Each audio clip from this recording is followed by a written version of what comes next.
sidang berikutnya atau sampai sejauh ini udah ada Oke, pembahasan jadi belum? gini, Datang belum? kita persidangan ini kan bukan menurut selera kita. Kita sidang ini bukan menurut selera masyarakat. Masyarakat harus tahu bahwa proses persidangan itu tunduk kepada hukum acara. Sekali lagi, proses persidangan itu akan tunduk kepada hukum acara, bukan tunduk kepada kemauan masyarakat, bukan tunduk kepada kemauan pengacara atau prinsipal. Jadi kalau memang misalnya hukum acaranya itu tidak mewajibkan penggugat untuk hadir di sidang pertama, maka itu bukanlah suatu hal yang harus dipersoalkan. Apalagi kalau kemudian dalam persidangan kita mempertanyakan apa konsekuensinya bagi seorang penggugat prinsipal yang tidak hadir di sidang pertama. Ini pertanyaan konyol. Nggak ada konsekuensinya. Ya karena memang itu hukum acaranya seperti itu. Jadi kita harus sampaikan itu masalah hukum acaranya. Nah sekarang juga bagaimana tentang mediasi? Ya saya harus sampaikan bahwa mediasinya sudah ada jadwalnya tanggal 22 Juli.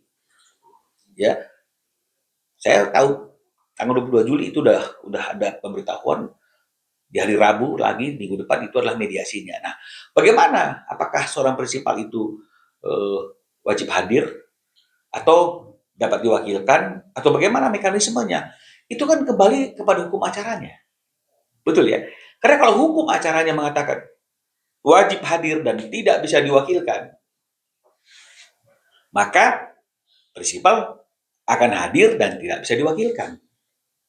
Tapi kalau hukum acaranya mengatakan sebaiknya hadir, namun karena sesuatu dan lain hal boleh diwakilkan dan mekanismenya boleh dengan mekanisme yang lain, artinya kan boleh.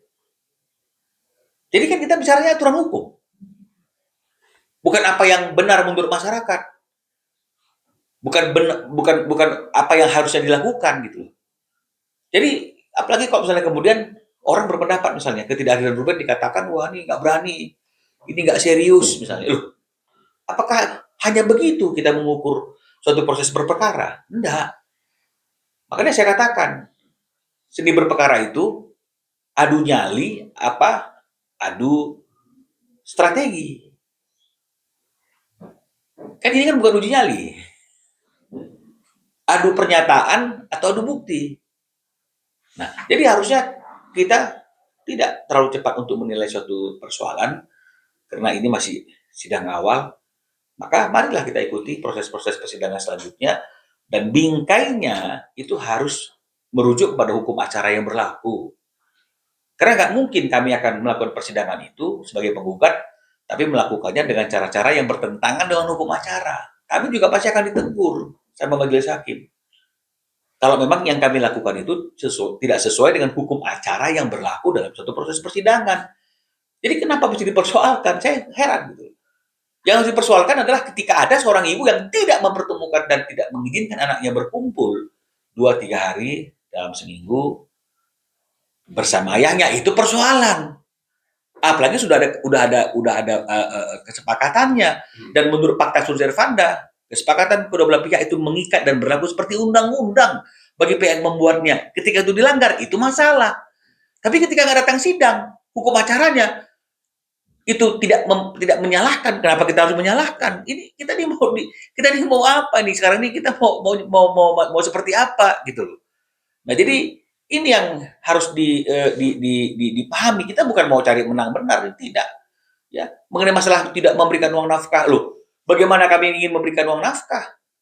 Karena kita sudah tanya perinciannya mana, kok nggak disampaikan, kok nggak ada diskusi, berapa fixnya, nggak pernah ditanggepin, dicuekin, tetap tagihannya 225, 263 loh. Nggak begitu caranya, kan begitu. Akhirnya kami tidak mau lagi. Ruben tidak mau lagi untuk membayarkan sebelum ada diskusi. Apakah itu namanya tidak memberikan nafkah? Tidak, kami lagi menunggu untuk disampaikan dan didiskusikan.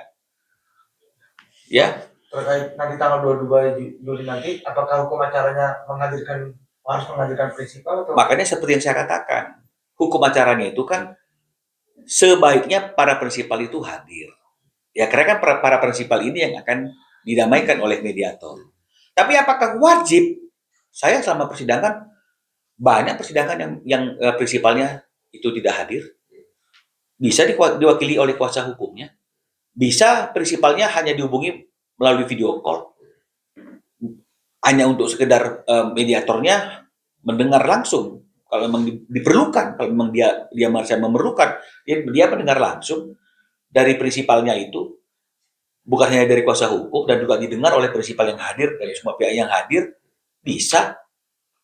Itu hukum acaranya. Tapi bukan berarti kami tidak akan berusaha untuk menghadirkan Ruben pada waktu mediasi itu. Tapi kami fleksibel. Rubennya oke, kita harus sampaikan dari sekarang, dia hadir ya boleh. Kalau ada sesuatu hal yang lain, hukum acaranya bisa diwakili oleh kuasa hukum dengan surat kuasa yang khusus untuk mediasi, dan kemudian jika memang mediator merasa perlu, kita akan hubungi by video call, dan mediator mendengar sendiri apa yang disampaikan oleh prinsipal itu, apa yang menjadi keinginannya dia, dan didengar sendiri juga oleh prinsipal yang hadir. Itu adalah mekanisme hukum acara. Jadi jangan dibesar-besarkan gitu misalnya, oh nggak hadir prinsipalnya, loh. Kalau yang ngomong itu orang awam, saya masih maklum. Tapi kalau yang ngomong itu adalah orang yang juga berprofesi yang sama seperti kami sebagai seorang advokat yang selalu beracara, ini sangat menyedihkan. Kalau dia masih memakai ini menjadi alasan untuk memojokkan lawannya, sementara dia tahu betul bagaimana hukum acaranya. Ini bukan isu yang harus dijadikan dasar untuk melemahkan suatu proses hukum. Bang, terakhir akan ada mediasi di luar atau yang sudah dijadwalkan tanggal 22 aja? Kan udah dibatalkan. Ya, kalau misalnya seperti yang saya katakan itu, kalau